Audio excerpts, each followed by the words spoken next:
you do highlight in the book a little bit about code switching, sort of like that discovery of code switching and, sort of encountering these different cultures, learning how to sort of navigate between those worlds.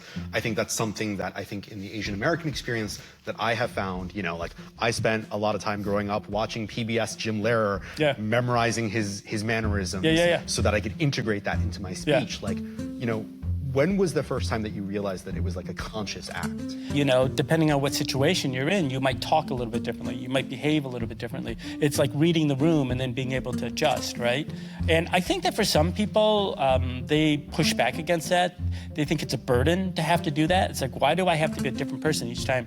It's like, for instance, like if I'm surrounded by a bunch of straight people, I might act differently when I'm around a bunch of gay people, or, class issues or whatever. But I actually think of it as like a positive skill set to have because it allows you to access more people and to sort of, make friends with more people.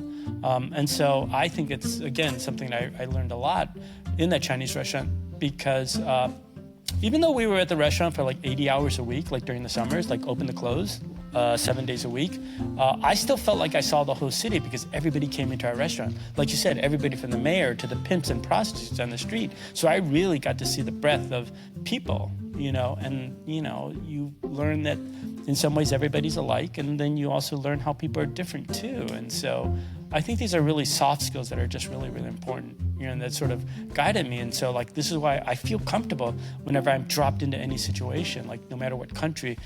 I'm always sort of fascinated about, like, what that inner dialogue is. Like, at a certain point, it becomes, like, unconscious, like, the switching does happen. Like, were there moments that were perhaps a little bit tenser when you realized, like, oh, this is a choice? The biggest choice was when my family moved from a neighborhood that was primarily black to one that was primarily white, and, I really had to ask myself, how am I going to live surrounded by all these white people?